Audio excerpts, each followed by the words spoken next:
And this is our live studio audience. Allegedly. And how's this side of the house doing? All right.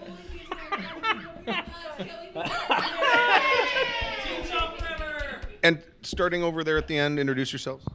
Hi, I'm Kurt. Yeah, Kurt. I'm Burke. Yeah, I'm Chris. yeah. I'm Kadave. And Mo. Okay, see, I've got problems now. All right. I got problems. So we're going to be talking about the games that got run and the games that got played today and yesterday. And we have someone who wants to come up first. Special guest. First RPG. Power up.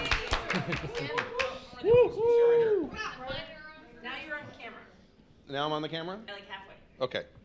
All right. Is he helping? And what's your first name? My name's Ruby. And how old are you? I'm 13. And I've heard you played your first RPG today? Yes. What did you play? It's called The Fall of Magic. And what did you think of it? It was really cool because I'm really into writing stories, and so it was fun making up my own characters. Cool. Awesome. And what was your favorite thing that happened in the game? I'm putting you on the spot. That we were able to choose what path we wanted to go down to, what adventure we wanted to go to. Cool. Awesome. Now, was that really your favorite thing, or is that just the first thing that came to your mind? The first thing that came to mind, really. All right. Anything now? What did you think about role-playing games? It's interesting. It's different from card games and stuff that what I usually play.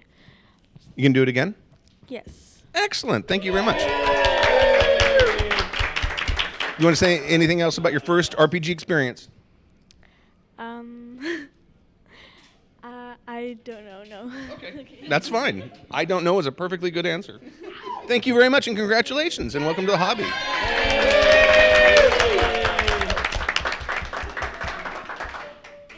And did anyone here? Oh, you got a rose, a chocolate rose. And did anyone here run anything like in the afternoon on Friday that they want to talk about? Friday. You got one? Go. Yeah. I ran Guns and Sharks, which is a lasers and feelings hack to play out all of your deep blue dreams. You are the crew of the GNS underwater research station, and Dr. Mako has fallen ill. Dr. Mako? Dr. Mako. I don't know. Your damn boss, man. I work for Dr. Mako. Yeah. It was a good time. It was a game I wrote, I don't know, it was like 2 years ago, and never played and never play tested, and then I ran it at Games on Demand, and it went swimmingly. It's a shark game. That's the dirty secret about us game designers. We just put it out there and go, oh, it worked. Playtesting is for editors. Playtesting is for editors. Is there any lessons learned from this play test? So the way that Lasers and Feelings works is you have two stats, lasers, and actually you have one stat, which is a number between 2 and 5. You roll 1d6, and if you roll above, you get lasers, and if you roll below, you get feelings. So if you try to do something that's feelings, you roll feelings, you try to get under your number. Try to do something that's lasers, like fighting or whatever, you try to roll over. Guns and Sharks are not a very good dichotomy. Especially in shark movies where sharks is also like science and passion, and guns is like cool, cold, calculating, and everyone just wants to do passionate science on sharks. Why aren't sharks cold and calculating? I mean, it's really about the scientists rolling sharks. Okay. Because in a shark movie, the scientist is like, they're the one that goes too far. And so you're going to roll sharks. Like the company person, the one who shows up with the guns and is like, I've had enough of these sharks on this damn research station. They're the one that rolls guns, but everyone went like, we had a shark psychologist. we had the like engineer who was in love with their ship, their research sub, and we had Completely platonic relationship. totally platonic relationship. The lab assistant's name was Moon something. They were like the most hippie, chill person there, and also the player was unique and was able to do the best AI accent. Like they would, anytime the AI was supposed to do something, they would jump in, counting down. Like they would come in with the AI, so that was so perfect. But yeah, Guns and Sharks, not a great dichotomy. Excellent. Anyone here play it that wants to talk about it? The panel would like to. Oh my! Panel would like to represent Jason Mills. Who are you and what do you do that makes you famous? Hi. That's good. I feel better like this. It was a little awkward before. Yeah, I'm Jason. I made a game called Demigods.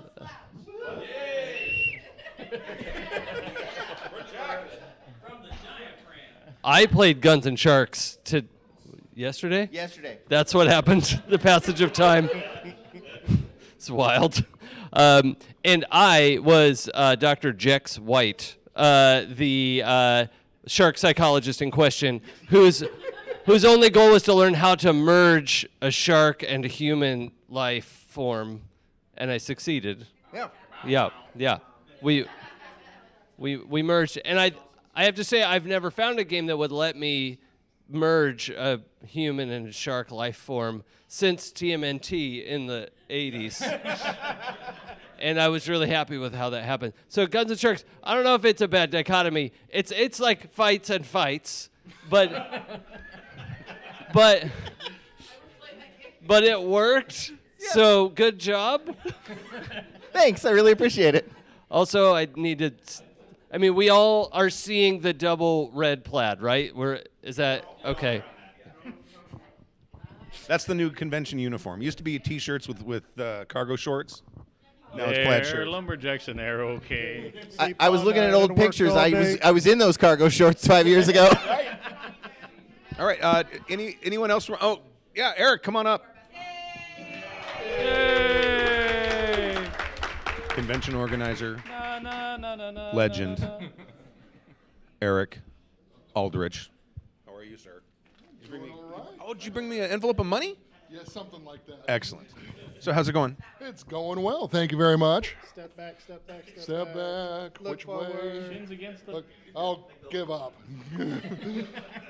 Hey, so welcome to ORCCON2020. I am here to announce that this, unless something like we fall off a cliff tomorrow, this will easily be our largest show we've ever run. It's scary what today was like. So we're just very... I can't get much. Yeah, old is right. Thank you very much. Anyway, I wasn't convicted. 50 is the new 20. Okay. Oh, something like that. Anyway, I want to thank you all. This has been the largest ORCCON we've run. In fact, the largest show we've run, unless it falls off the cliff tomorrow, in which case it won't be. But hey, so we finally hit, I think, 2,500. It'll be close, but this time we're ahead of the curve instead of behind, which is nice.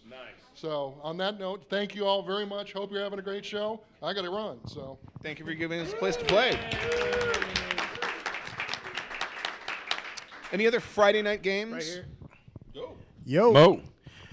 I ran my game, my card game. Card games are suddenly cool now and sexy. Well, I like that tempo slowdown. Do that some more. My game is called A Bullet in a Blank. It's a for the Queen hack where you play cowboys, desperados even, standing on Main Street, 5 minutes to noon, working out your emotional problems with your hands on your gun. It's called A Bullet in a Blank. Somebody might get shot. It was a great game. We talked about how we shared women and got drunk, and somebody did something to a horse. It was a little. Allegedly. It was a sick horse. That's at least a 3-man job. You gotta wonder. And I think I think two guys fell in love.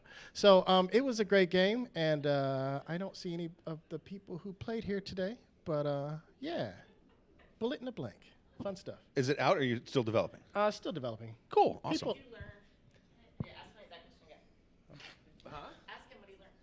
What did you learn? I learned that maybe I'm too old because a lot of people don't know Westerns. And so maybe I need more prompts. Okay. You know, I think horse thieving and bar fighting seem pretty simple to me. Maybe I just need a hat. Props. And a scarf. A scarf. Bandanas. Yeah. For banditos. I like it. Like the Duke.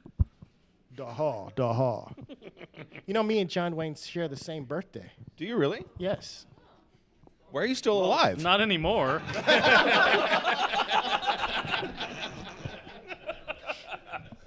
All right. Oh, and tell them about Shibuya Nights while you're here. Oh, Shibuya Nights is a anime-based RPG that should be coming out any week now. Oh, good. I'm getting it's awesome game powered by the apocalypse, and it's I just got a Forged in the Dark designation, and so yeah, people like it and it's fun. It's kind of like Blades in the Dark without the raping and the killing and the drug dealing, and the kidnapping and the murder. Who are you playing Blades in the Dark with? I mean, I think all that's fun, but you know, I have a hard time, you know, explaining some of this stuff to my 7-year-old. So. You may not want to tell people you think. Inside voice. Inside voice. All right. Thank you. Any other Saturday games? Yeah. I did Friday night game. I'm sorry, Friday night. We're still at Friday night. Yeah. Pitter patter. In it to win it. What? Many games make light work. Hi. Hello. Who am I? My name is Adam. What do I do that makes me famous? I know the creators of Moment of Truth, Demigods, and DecaMa. And Lighthearted and Great American Novel. And I know Dave, too. But, anyway, yeah, so... yes, very private moment. Also. Shade, hi. It was I love definitely you. an ellipsis. I love you.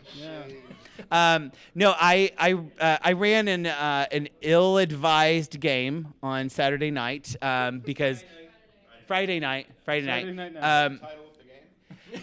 Kind of, yeah. No, I was told that I was running demigods for people. This was kind of like the after hours off the books thing, and there ended up being 7 players. Yeah. So and then 2 other people showed up, and so I turned them into PC adversaries. It turns out like 10 people is too many people to run a game with.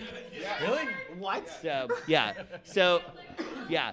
Even if you have the creator of the game playing along with you, 10 people is too much. Demigods is a really good game and it's very easy to run. Don't do it with 10 people. It never ends. Don't do it with me in the room. But 8's totally fine. 8 would have been fine. Yeah. If Brian had come back without Kadave, it would have been great. It was my room.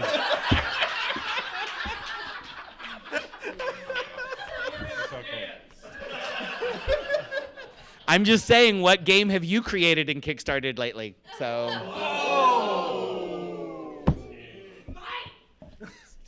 Okay, so that's what I learned. Bye. Thank you. Any other Friday games? Go.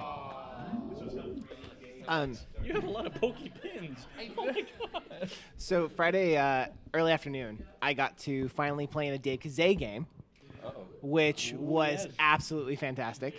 The guy is amazing, like DecaMa, and so he was testing a new game based on for the Queen, right? Descendant of the Queen is what they're calling it now, I guess. But it was mob. It was like the Italian mob was how it worked, and the ending was who's going to be the Dawn of the family, right? and it was so much fun. And everyone hated me, and it was fantastic. But yeah, that's true. We did kill you, Joey, but it was in the best way, I think. But it was really fun, and I can't wait for the game to actually come out so I can buy it. And like everyone played that is here, basically. Yeah, Okay. I feel like the whole game was here, but he put a cool twist on it that really invigorated the end of the game for me. Oh, really? I liked it a lot, yeah. Cool. And yeah, our game, it was Italian, but it could be any organized crime syndicate. And how did you feel about me, Mom? I'm not your mother. And that's why you're dead. Is it called For the Capo di Tutti Capa? It's just The New Dawn. That's a good title. All right. So I have a question about it. I know he introduced like a voting mechanic at the end. How did that play out? It's a fascinating deal because it's about you only have one card and half of it says vote and the other half says kill. And you put it face down on the table in front of the person you're either voting for or killing. And then all are revealed at the same time. But you only have the one card, so if you really hate that guy and it looks like maybe he's getting votes, you got to put that kill out there. And there's no coming back from kill, right? If someone puts kill in front of you, you're dead. There's no, oops, I dodged, haha, I live, nothing. So it was... Yeah, it was... Permanent veto. Long term. But it worked out interestingly. Cool. Like, it was a cool twist on it. I liked it a lot. Excellent. All right, anyone else have any comments on it? No? Going once, going twice? Done. Okay. Other Friday night games? And then I'll talk about mine. That's it? Okay. I ran... Can you see me? Okay. I ran Mongoose Traveler, 2nd edition, a game in the Exodus setting. And this one was called We're from Exodus, We're Here to Help, Part 2. Why is there a part 2, Stu? Well, Part 1 was at Rainbow Railroading. Oh, And I used the same horribly broken, randomly generated PCs as the first time. I didn't give them names or You're an anything. asshole, Stu. I know. And I've told the story before, haven't I? I don't remember. I started making characters. I found a web page that will like randomly make Mongoose Traveler characters. So I made like 2 or 3 characters, and I'm looking at them like, wow, this guy's like missing a limb, and his strength's been dropped down to 2, and well, this guy's missing a limb too, and his strength is 1. Holy shit! This guy doesn't have any endurance left. Oh man! And so I better keep making characters, and they just kept getting worse. And then like the last 2 were like almost competent, so I had 6. So I put them all out, and you guys picked mostly the most broken characters because they're more interesting to play. Right. Yeah. And this particular adventure was a party sent to a planet where there's a religious cult that within that cult there are hiding people who are suspected of being terrorists that are they believe that jump drives sever the membrane between our reality and a reality that is far more horrific. So and there just happens to be an experimental jump ship in system that they're preparing to send to somewhere else, and that was a red herring. The real thing was that they were spies from the Russian Confederation who were there because they'd found a derelict spacecraft, and they were basically coming back to take the thing to cash in on it. And the party figured that out about almost 3/4 of the way through the adventure. They kept going back towards the terrorist thing, and there's no evidence for the terrorist thing. There's just this coincidence. And then finally they're like, wait a minute, I think it was Mo. It's like, wait. And they started checking timelines, and they realized, oh no, these are 2 separate events that have nothing to do with each other. So they end up going, and they figure out, deduce where this derelict spacecraft is hidden. They go there, and they sort of citizen arrest all of the retired Russian spacers. No, not really. You really didn't. We had the guns. You had the guns, and you had a ship in orbit, which is a big gun. And then they're like, hey, let's go ahead and I had designed this final scene for when they go on to the derelict spacecraft, and I've never had this happen before. They figure out a way to open the door, and it's small, so this is a small species that had made this craft. Goes inside the thing. He can't see because it's dark. So he turns the light on his vac suit on, and he sees movement way down the hallway. And he's like, nope. Turns the light off, goes back outside, shuts the door, game over.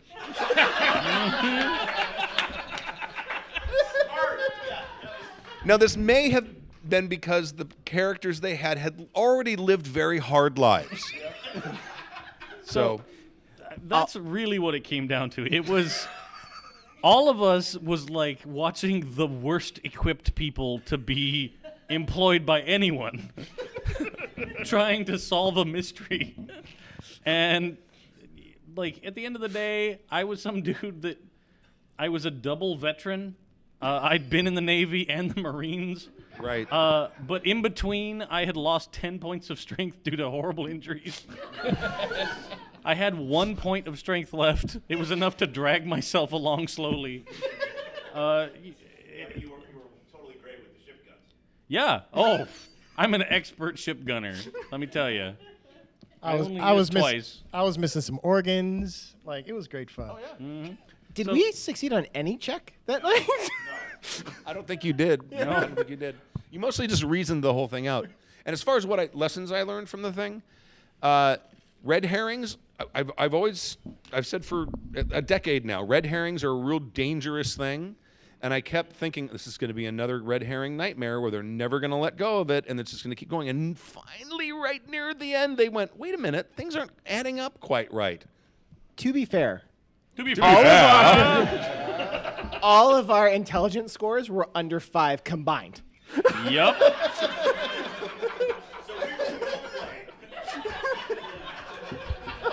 That is correct. So they sent in the A team, it sounds like. Oh yeah. Well, we had decided that all the ships in this corporation that was owned by a trillionaire were named after the children of the trillionaire. But he only has like 5 kids, so each ship has a number after it. And the ours was the Elizabeth. The Elizabeth 1, those are the A team. We were Elizabeth 27. And so, yeah. I mean, I said my strength was 1. My highest stat was a 7.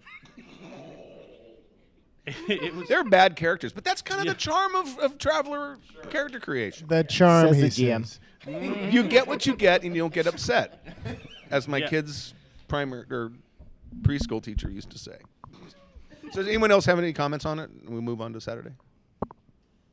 No, we're good. Okay, thank you. Oh yeah. Special guest. Stu, I will say They're right there. Okay, sounds that good. was the best Traveler game I've ever been in. Oh, and how many Traveler games have you been in, sir? Including last night was 1. Excellent. Hey, how's it going? Introduce yourself. 1. Darryl Landers of Role Playing Games League. Okay, and what's going on with the RPGL? Our website is launched, and right now we're trying to partner with every podcast, YouTube channel, and everybody to get them on our site, so that just share a link to all those pages so everyone can find one spot and find everybody else. Excellent. Yeah. Awesome. Excellent. Yeah. All for free. So please, come on down. Excellent. What's your website? RPGleague.com. Just the name says it all. Excellent. Good question. I usually remember to ask that. If we're doing Saturday games, I actually ran a game Saturday. So yeah, myself. I ran City of Mist. One of the players was here, and what it was a turf war of different gangs. And a new gaming gang had actually came into the turf and took over, right? And everyone was just like, "Well, where'd they pop up from, and who are they?" And come to find out, the boss of the gang was this mysterious guy that was coming and leaving, and his name was Left, right? And the name of the gang would always tag their stuff with a, like, swirly 7, right? And a Ripley 7 at the top. And then they eventually were, like, hunting them down because the gang had stole some artifact from a museum, an Asian artifact. and they go to the docks and find out that he's got a brother named Wright, and it's the Foot Clan. And the guy leading the two is Shredder, who is looking for the artifact and everything. So it was really good. They didn't really see it coming. One of them actually did see it. He saw the swirly 7, and he goes, yeah. And he's just like, oh, that's a foot. Yeah. And I'm like, okay, all right, cool. But he didn't give it away. So that was the good thing. So everyone really enjoyed it. Awesome. Okay. Any lessons learned from that? Yeah, stay flexible. One of the characters had his mythos emerge for the first time in the game, and I had to be really, really flexible to bring his, like, the persona of his character about and understand his persona playing the first time he's ever even played City of Mist. Oh, okay. So, yeah, just staying super flexible. And at the end, he shook my hand and said I did a good job. A good job of actually incorporating him being completely new to having powers. Cool. Yeah. Awesome. Excellent. Yep. Well, thank you very much. Hey, Thanks for thank coming, you man. guys. I appreciate it. Okay, role play win. Saturday morning games. Who ran a game on Saturday morning they would like to talk about? I ran one, the same one Saturday morning and afternoon, so I'll do afternoon. Well, it doesn't. Okay. That's a long game. We did 2 games, same scenario, different players. Okay. He ties them to the table. He doesn't let them leave for 2 game sessions. I know his The tricks. Christopher Gray method. Yep. That's how I get my backers. Yes. I'll let you go if you You can click leave this as soon link. as you sign into Kickstarter on his computer. Sign the paper.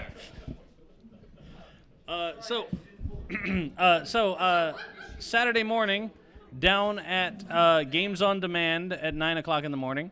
Cheers to Games on Demand.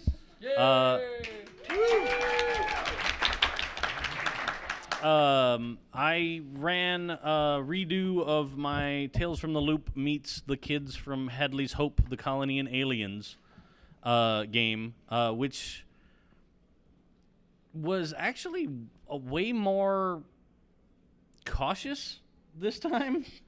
Yeah, it was. It was also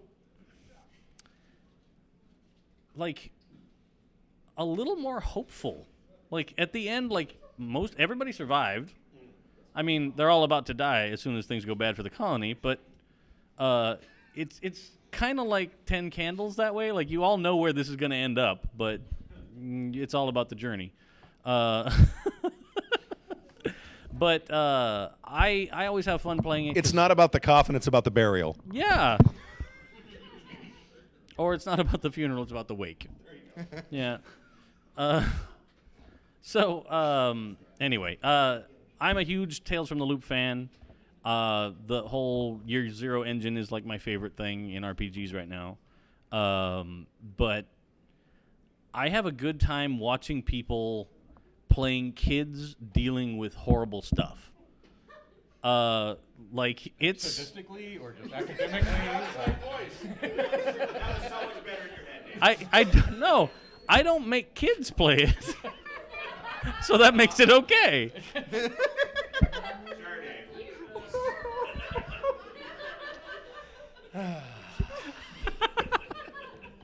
Oh, I'm a winner. Okay. I'm good enough and I'm smart enough. All right. But yeah, as always, I have a great time with it. It was kind of fun because I played with all people I haven't played with before. Oh, cool. That's awesome. Yeah. It was my first. Mo was in my game. First time I played with him last night for the first time ever. There you go. And I ran a game for him now for the first time. But all the other players were new to me players. And it was fun. I had a good time. I watched everybody having a really good time exploring their kid. Like how they're going to react and what they're going to do. Stop. A lesson learned? The lesson learned is if I want to continue doing this, I need to put in the work to actually mod the game a little more. To actually like redo the character archetypes for character creation and give people some more like in-theme ideas to help kind of visualize everything. And Are you sure you want to do that? Because that would get you dangerously close to being a game designer. Next Kickstarter. Dun dun dun. And then you're going yeah, I'm not going to do it. It sounded like a good idea for a minute, but then Stu brought that up, and I'm out. Because I don't want to get kicked around like all those game designers. Everybody looks at them and goes, wow, they're working hard and stuff. And I just go, oh, hey, let me play your game because it's fun. So I guess when everybody else around me runs out of good ideas, then maybe I'll design something. All right. Anyone else want to talk about it? I was in that game, Okay. and it was pretty cool. I actually really love that movie, and as many games as there are going on about aliens, I thought it was a really cool approach to play the kids going around, and you knew what was going to happen, and he kept it heightened and exciting, and yeah, it wasn't as weird as it sounded. These were also the first kids ever that decided to go out and find the alien spacecraft. Oh, really? They stole a buggy and they went on a drive and ended up all the way out there climbing up into the pilot chair with the giant alien that's been killed. And yeah, then they didn't actually get to the egg room. I was worried. I was like, short game. I was like, oh man, okay, how's this going to turn out? Because one of my tenets for running that game every time is don't put the kids in the same room as the alien, right? Because as soon as that happens, then kids are slaughtered, and that's not the game I'm trying to run. Are you sure? Yeah. What if they befriended? Yeah. You know what? Maybe you could replace sharks or guns with aliens. Aliens or aliens? Aliens and aliens. No, it's alien and aliens. Oh, yeah. There you go. Yeah. There you go. Yeah. I was just going to say, do I have to- Paxton and Paxton, and just go. I have to go write that now, don't I? You have 3 hours. Because Dave won't. Thanks, everybody. You gave another designer guy an idea, so I can play something else. Damn it! Another designer gets his wings. Saturday morning games. Any more Saturday morning I games? ran a Saturday morning game. Go. I ran Lighthearted on the Happy Jack stream. Yeah! So Lighthearted is a game written by the marvelous Katie Potts and myself. It is about woo! No, clap for her. Clap for her. Lighthearted is a game about college kids coming of age in a magical 80s alternate world where magic is real and it looks like neon rainbows. Yeah, basically. Gem and the Holograms, Xanadu, that kind of thing. But instead of like technology, you got magic. So that's the game. So we played. I set up. I prepped a pun. I set up. I spent 2.5 hours setting up a joke, and then I feel like I paid it off. Actually, it was Kate's idea, so you have her to thank. Her joke. So the game was it was rivalry week between El Camino Community College of Magic and Technology and the BU, which is like the Ivy League, the other magic school, which is all the like jerks who have too much money and power, and they get to Wizards. fucking Chad wizards.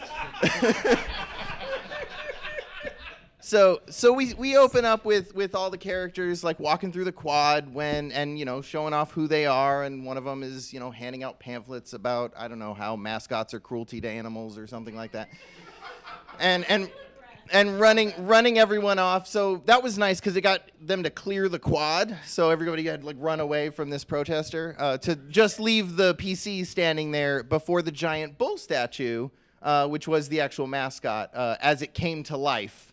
And charged at them. So we opened with like a big them trying not to die when this giant metal bull was running them down. It still didn't feel like a fight, even though there was like combat, kind of. Well, that's true. That's true. Speak for yourself. It was a fight, but it wasn't a competition. So eventually, like they ran off the bull and got pulled into the dean's office. Who's like berating them until I was able to drop, if you mess with the bull, you get the horns. 2.5 hours in, because like character creation in Lighthearted takes about an hour and a half when you get through all the tangle or the ties and everything. So yeah, I was pretty proud of nailing that, because I feel like they didn't see it coming. So it was a bullseye. Yeah. That's funny. I appreciate that. That's dad humor. Yeah. If you are interested in finding out more about Lighthearted, you can go to lighthearted.games to go and download the PDF. It's like less than $5. Excellent. Lightheartedgames.com? Huh? Lighthearted.games. Lighthearted.games. Cool. Okay. Oh, I didn't know there was a games. Yeah. All right. Saturday morning games? Going once? Going twice? Huh? If you want to talk about it real quick, come on. How are you, Brian? I'm doing fine. How are you? Introduce yourself to the camera. Oh, right. Hi, I'm Brian. I guess I do all the design stuff that Dave doesn't do. So I played in this game, I don't know if you've heard about it, called DecaMa, which is being kickstarted right now. What's DecaMa? What? I'm glad you asked this question. Deca what? DecaMa. Deca who? Deca, yes. Now, DecaMa is a card, almost a tarot card game that you play before you run your game. Don't make me start with you. Now, listen, so you run this game before you play your game, and it creates character connections and the entire game world, and it's great, and you should kickstart it now. Right now. But any event, we play, and it's goldenlassogames.com /Kickstarter. What they said. It's at the bottom of your screen right now. Anyway. So we played played DecaMa, and we created we decided we were going to be on a sci-fi show, sort of like Firefly, and I'm not going to go through the whole thing, but the part that endeared it to my heart, it was basically like if you took Firefly and you crossed it with Weekend at Bernie's, because the captain had died, and we faked that he was still alive, because we wanted to keep the ship. And yeah, and it may or may not show up in fiction at some point soon. Excellent. Thank you, Brian. Any more Saturday morning games going once, going twice? Go. I played that same game, and that's the most accurate explanation. What ever. game was that again? It was called. Wait, I know this. DecaMa. DecaMa. It's at goldenlassogames.com /Kickstarter. No, but it was fun as hell, and it was such a weird premise that none of us saw coming. Like, it was like as the cards were going, we're like, I don't know, what do we do? It's an AI.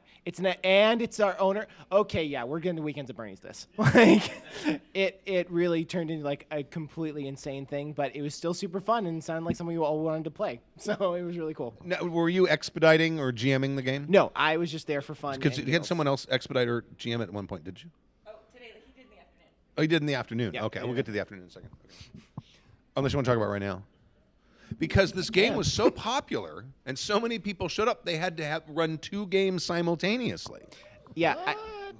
For a little background, you all know. But we went right before the game started. I was standing there trying to pick a game to play.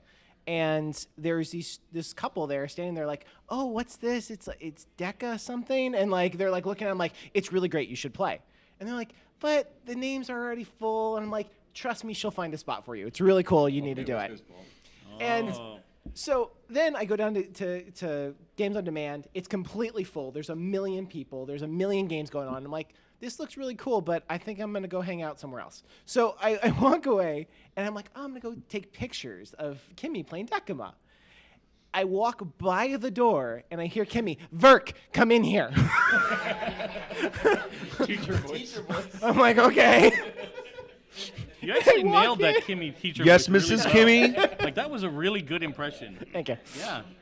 So I walk in, and Kimmy's like standing there, and she has 2 full tables of people playing DecaMa. And she's like, can you run for me? I'm like, okay. She's like running between. She's like split the the markers. Like, it's totally insane. I'm like, sure, I'll do this. I've played once, but like. Yeah, legitimately. I was lured as I walked by.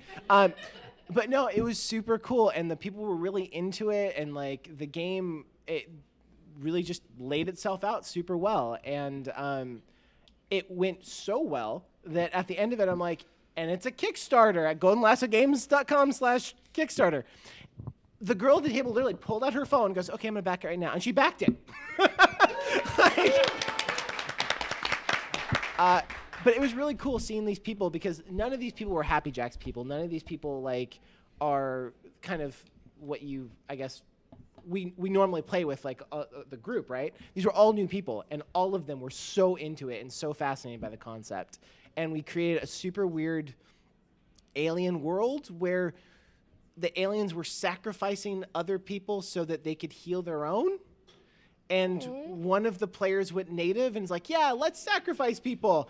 And it was really intense, but really fun. It worked out really good, and they had a great time. So cool, awesome. Well, if only they could have gold leaf. Wait, how close are we to the gold leaf cards? Hold for the update. 1 second. Sorry. Oh wait, here. Actually, this will be much faster. Because we're gonna have pitchforks if we don't get gold leaf. They want gold leaf. We just passed 27,700. So when we hit 30,000, that's when we get the pretty gold cards. So for DecaMa. What's that? It's the R&D for your RPG.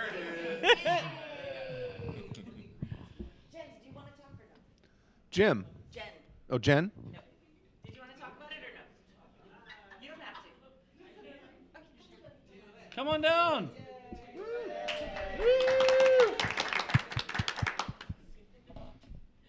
Who are you and what do you do that makes you famous? I am Jen, and I am not at all famous. I differ a little bit. I'm impressed. No, I don't beg. I'm impressed with your art stuff. Oh, thank you. It's cool. We all know you. Have to be famous then. Oh, okay, I am locally famous for. Because we only have celebrities on the show. Okay. Okay, I gotta go.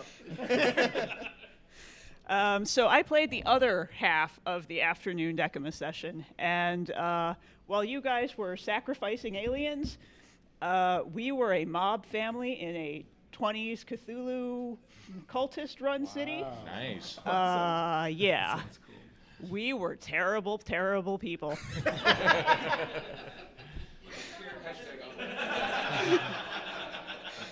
Yeah, we were in this town that also had all of these cultists in it, and I'm pretty sure that we were more evil than the Cthulhu cultists. Someone needs to show them the way. Yeah. In fact, one of the prompt cards came up. It was saying something about, you have crossed a line. And we were like, no, we've already crossed all the lines. We got that covered.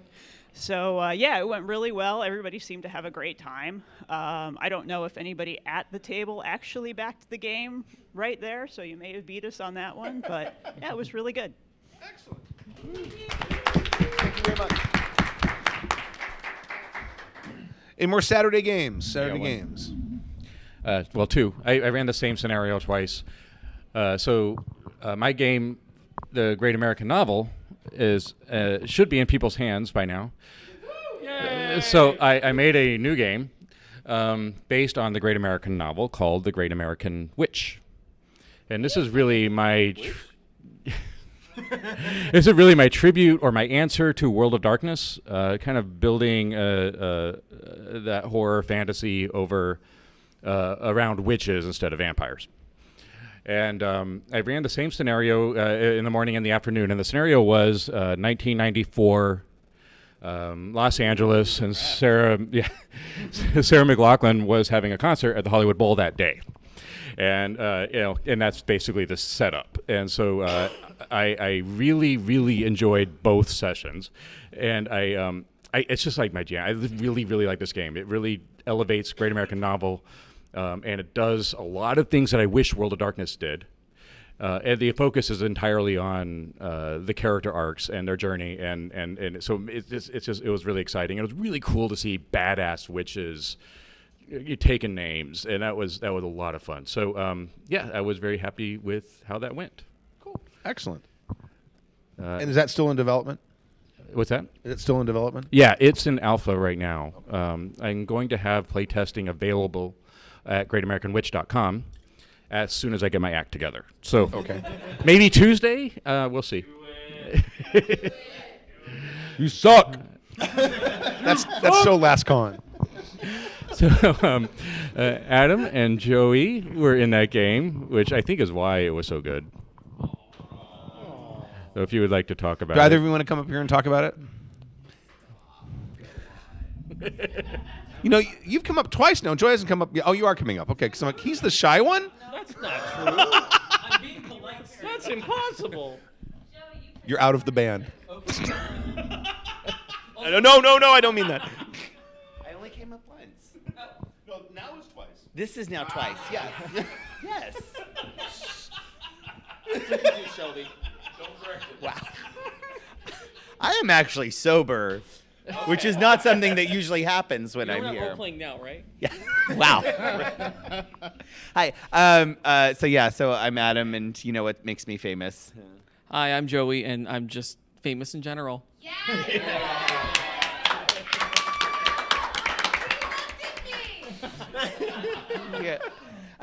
So we played in the Great American Witch, the afternoon session. It was truly amazing. I didn't think that Christopher Gray could improve upon Great American Novel, because I'm pretty sure that it's one of the perfect games out there, and I've been dying to play more of it. It's really good, y'all. It's really good. The fact it's in alpha is mind-boggling. Like, it feels almost ready to start kickstarting now. Yeah, it's. It's solid. It puts together the feel exactly like you want it to feel. It's like, and you could. I felt like we could have gone a lot of different directions with it, and like you could go craft, you could go Buffy, you could go in Charmed, you could go. You could go really dark, but yeah, we went. Can you go Bewitched? Yeah, I think probably. you could. Bend down some broomsticks? Yeah. Why not? Yeah, they're a bit more powerful. Follow than your Bewitched. heart. Yeah, no, I think you actually could probably do a comedy game with it, but I don't know that it would be as fun. It's similar to World of Darkness in the way it really digs into the serious themes and really gives you an opportunity to explore deep characters who could be very, very flawed if you wanted them to. We didn't really have very flawed characters in our session, but that was okay. Yeah. And the research he's done so far is into the different types of witches and where their power comes from is really, really well done. Like, you have multiple different magic backgrounds, and it doesn't feel like kind of a rank and file, fill in your culture here. There's a lot of research, and you really feel like, oh, even if I don't know anything about this culture, reading this character sheet, I at least have a basis of what I'm doing.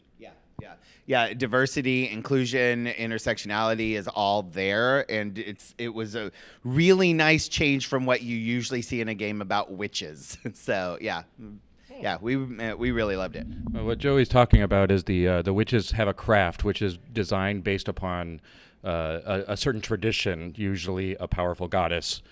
So you had things like Lilith and the Spider Grandmother, and some of these more, and they're personified in the craft. So you get to choose which one you go with. I think it's fun. It is so much fun to run. Yeah, it was really cool, and honestly very simple. And it's very, it's not very complex in terms, like, it's not a lot of rules to learn. It's not a lot of structure you have to pick up or figure out. It's very much like, here's what you do and here's you can do it, and it was very freeing in that way. Yeah, it reminds me a bit of, like, in PBTA when you get your playbook, you kind of like, oh, this is what the story this character is going to tell because that's what the way the playbook is made. This is really wide open for you, and I had no idea where the character was going to go when I started. I love where she ended up, but there's something in the playbook that told me, oh, that's what was going to happen from the very beginning. Yeah. All right. Excellent. Thank you, guys. Any more Saturday games? Saturday games going once, going... I got one. Go. Did you design it? It'll be a cold day in hell.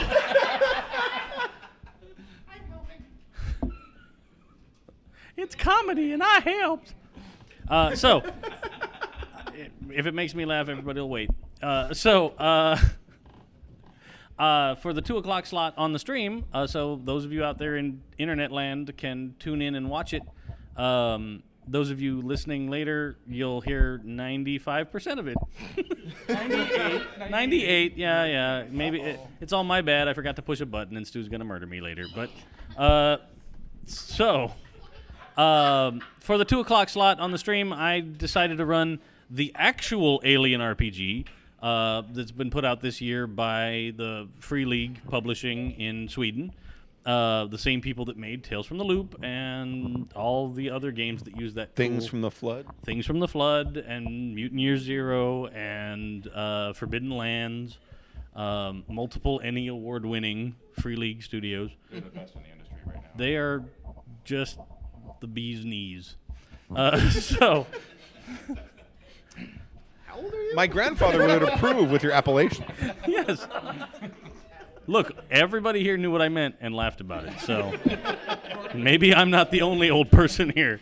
So, I got the Alien book and I read through it, and I fell in love with the changes to the baseline stat plus skill system that was in Tales from the Loop. And they introduced this stress mechanic that I love. Like, I want that kind of thing in almost every game I play now, because I liked it when I read it, and having run the game for people, I love it even more. Like, I want to go stand in the street and yell at people driving by on Century Boulevard, like, you people need to come in here and see this, because it's real good.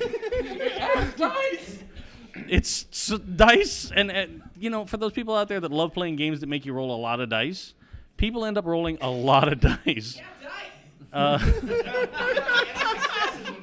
You're welcome.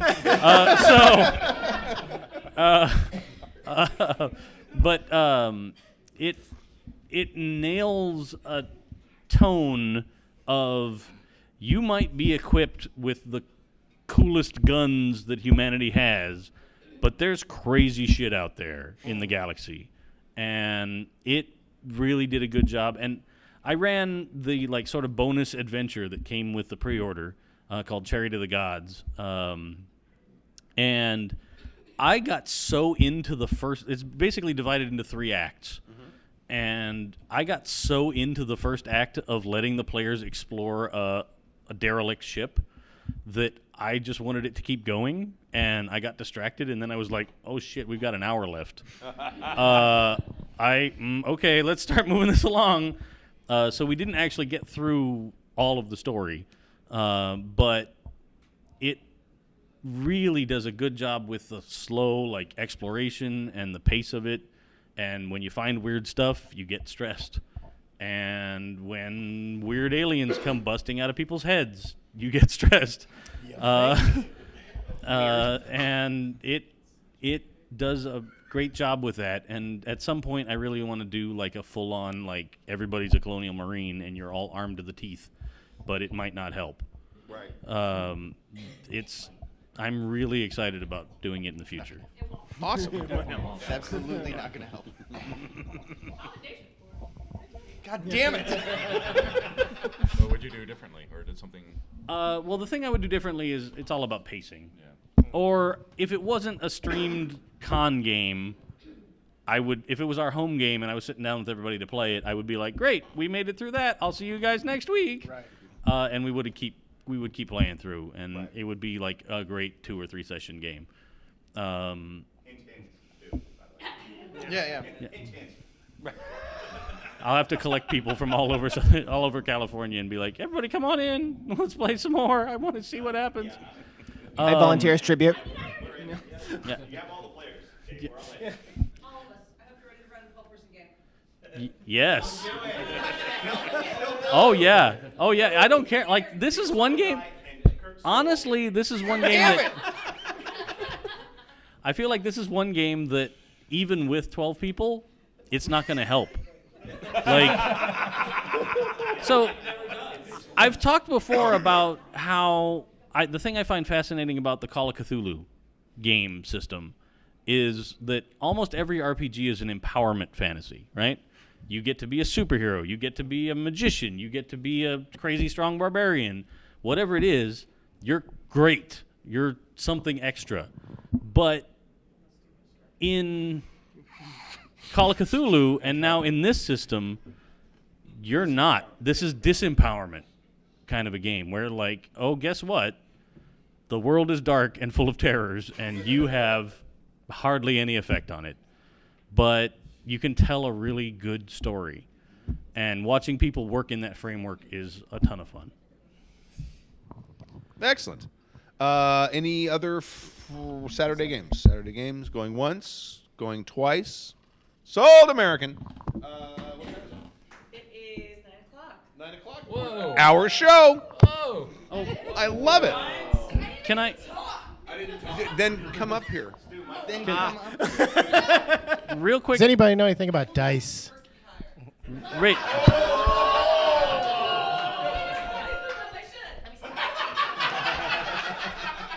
You can plug Dice Envy. Hi.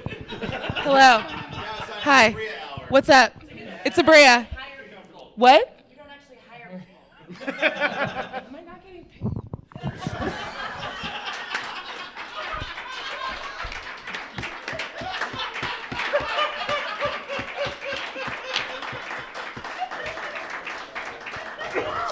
She's really not coming back, which is the best part.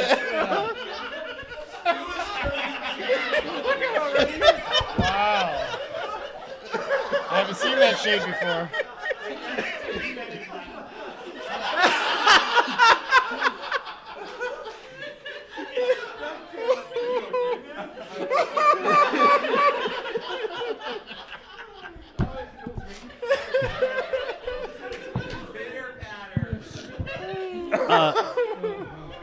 Thank you for joining us. Wait.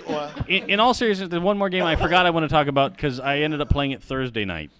And Joe, who's been down in Games on Demand all day today, he did For the Queen, Descended from the Queen hack where you are people that are going on a journey, and he was inspired by the original ad that Shackleton put out when he was looking for people to join him. That is, oh, damn it! Now I forgot.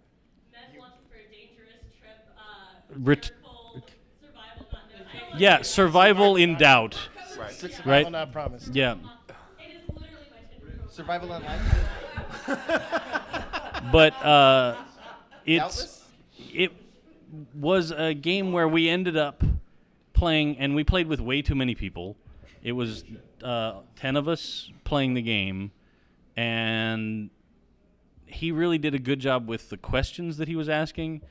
And basically, he had like 8 sort of preset journeys that we were going on. And we ended up picking, we were on a journey to slay a god.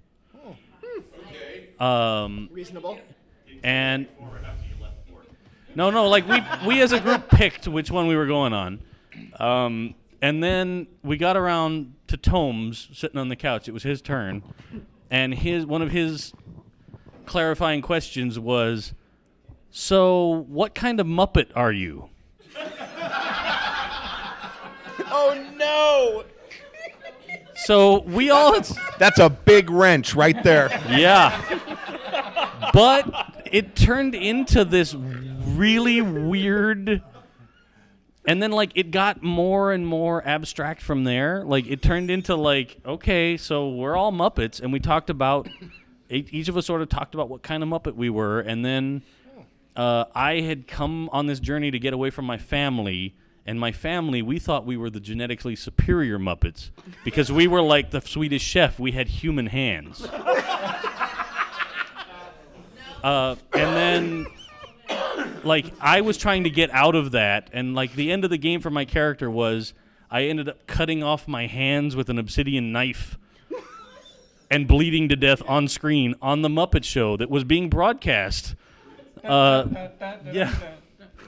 It got real dark and real weird, but it was a brilliant time. Like, people all just ran with it, And that's one of my favorite things about coming to this convention is that the people you find, and most of the people around that table I'd never met before, and all those people were just ready to go with it.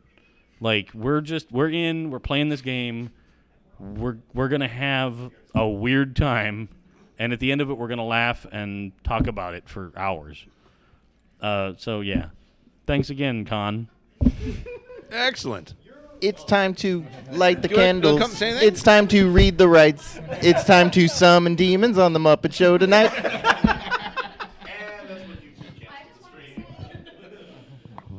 So, hi, I'm Pooja.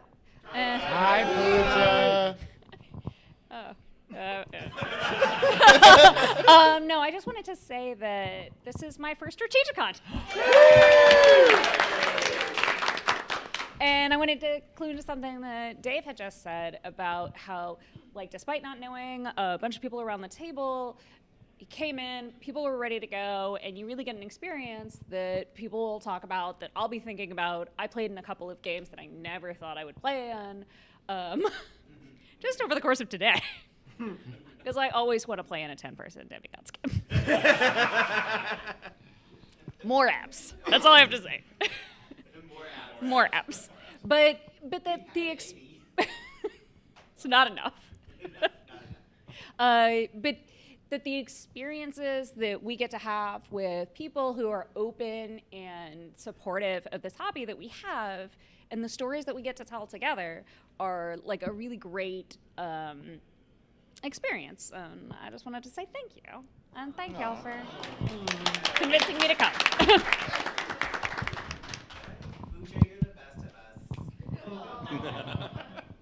Jim. Bring it home, Jim. Bring it home. Come have a seat on my stage, Jim.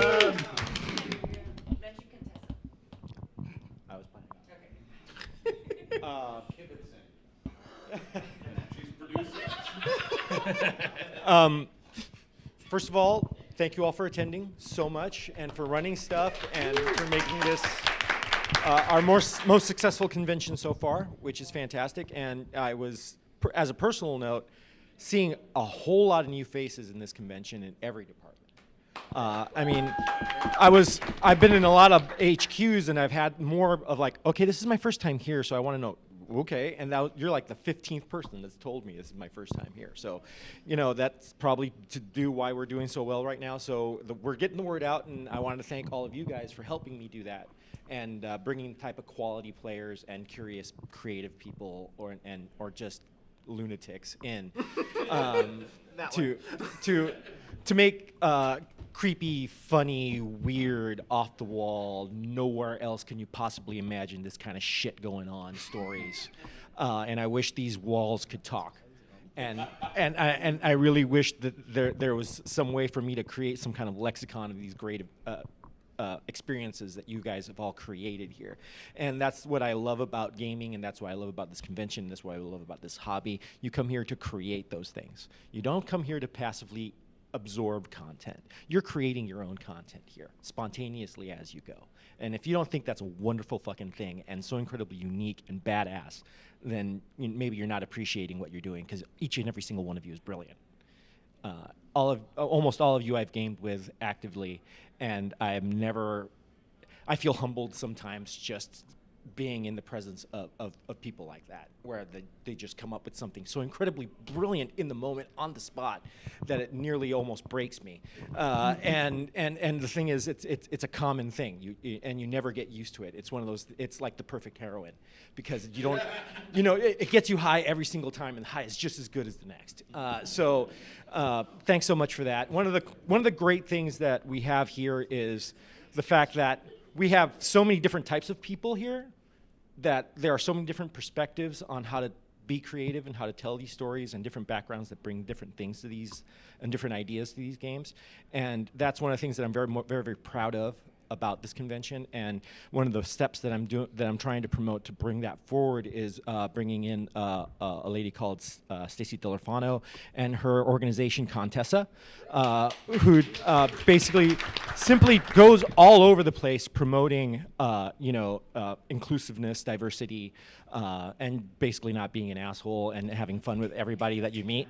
And she is just a fantastic powerhouse, wonderful, wonderful woman, and I am so proud to have her here with us. And I highly, highly suggest that you go ahead and look her up online. Look up Contessa. I think it's contessarocks.com is the website. And sorry, just to clarify, the pronouns for Stacy, are they them? Are they them? I apologize. Oh, sorry. But it's a great organization. It's great. It's worth your time and energy. Contessa.rocks. There you go. And hopefully, I'm hoping to build a really good relationship with her and have an area where I can provide for her to basically bring people in and know that they have a good, safe space to be able to express themselves and have fun with other people that are like-minded. So I hope that if anybody ever walked into San Lorenzo F, she was in there. She's been in there all weekend, and she's going to continue to be in there. So go over there and check her out. Check out our website. She's really awesome. Any feedback from you guys? Because this is actually becoming a All Games on Demand department now, because Tomes brings in so many new people and does so much cool stuff that I started 3 departments pretty much in this convention, and all of them are like expanding like crazy and having a whole bunch of success. So, I feel like a proud papa, and I want to thank all of you again, and that's pretty much all I had to say, unless anybody wants to ask me any questions about what's going on. Real quick, Jim. Yeah. What can we do to help make the con better? Okay, that's a great question, and I think that the answer to that question is an explanation of what makes this con great. And what makes this con great is volunteers. It's people that come in here, run events. It's people that come up to me and say, I have an idea for something that we might want to do that's a little bit different. It's people that want to devote their time not only solely to their entertainment here, but they want to push that forward and provide entertainment for other people by doing things that sometimes suck. Because really, there are people here that are the unsung heroes of this convention. The people that work registration, the people that work vendor room, the people that do the jobs that basically handle the money, because they have to be there the entire con. And if we don't have enough people devoted to do that, those people are there 10 hours a day, not playing any games or doing anything, just sitting behind a desk. So what I would ask, if anybody's interested in making sure that this convention runs smoothly and people don't burn out, that are brilliant, doing a great job, that just get tired of it and have to leave, to maybe donate 4 hours of their time to do something and help us out and help us keep this organization running the way that it is running and servicing this community the way it's servicing the community. Because really it's a very solid core group of about 12 to 15 people that do most of the stuff around here that really, really is central and matters. Not just manning HQs, and that's very, very helpful too. And running games, we wouldn't have a convention if we didn't have events, so that's a really good thing to do too. But it's those departments that don't get a lot of flash, that people don't see. There's sort of just this service that you go through and you really don't think, somebody had to print all those badges. Somebody had to put them all in those little containers. Somebody had to put them all on the wall in alphabetical order. Somebody had to make sure that no duplicates in there. And then they had to sit there and collect your money and ask questions and basically work real hard. So if anybody wants to spend maybe 4 or 5 hours a con helping us out with that kind of stuff, the person to contact for volunteers is Carla Freeman, and if you go on our website and you go and you just find who's who on the About tab, you'll find her email there. Tap on that, throw her an email, and let her know that you're willing to do some stuff. And if you have admin experience or have some whatever talent that you think that might help us out, tell her about it. Maybe we might be able to find something for you to do, even if it's just if you're a photographer and want to walk around for a couple hours taking some pictures for us so we can put them up on the website. Whatever it is, if you have a talent and we can exploit it, we want to exploit you.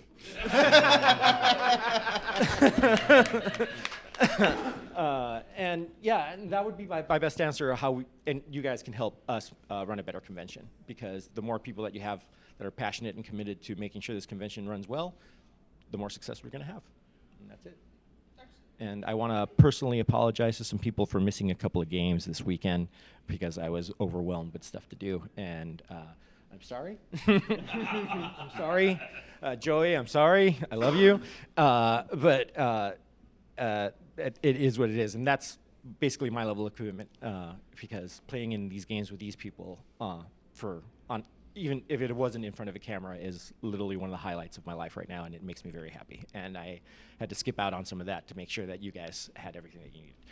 So that's the type of people that we want working here, people that are committed to making sure that this goes off well. It's like putting on a show, and if you don't have everybody pitching in doing it right and somebody's off key, the whole thing goes off poorly. So, yeah. That's it. Anything else? Cheers. All right. Thank you for joining us for season 26, episode 6 of Happy Jack's RPG Podcast. My name is Stu. I'm Kurt. I'm Burke. I'm Chris. I'm Dave. I'm Mo. And live studio audience. and goldenlassogames.com/Kickstarter. Right? Okay. And thank you very much. And what? Oh, Rainbow Railroad is still going on. HappyJacks.org/rainbow. HappyJacks.org/rainbow if you'd like to donate to the Rainbow Railroad. And that's going on probably one more week. It's 1 month. It was 1 month. One more week. 1 more week. 1 week more. Thank you very much. And because 9 days. 9 days. A week. Point. It isn't Forgotten Realms. 3.133333. And I won't leave you with a song because I'm at a hotel. Oh wait, no, I have Dropbox. I'll leave you with a song. Thank you. What do you want me to sing? And he's a laser printed hero. That's a cast and lead. I don't remember the words anymore. It's been so long since I sang it.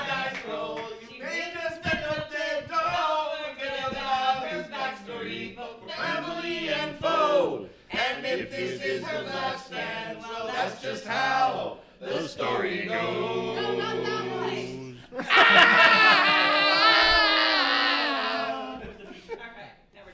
Bye. And I'm sorry about that.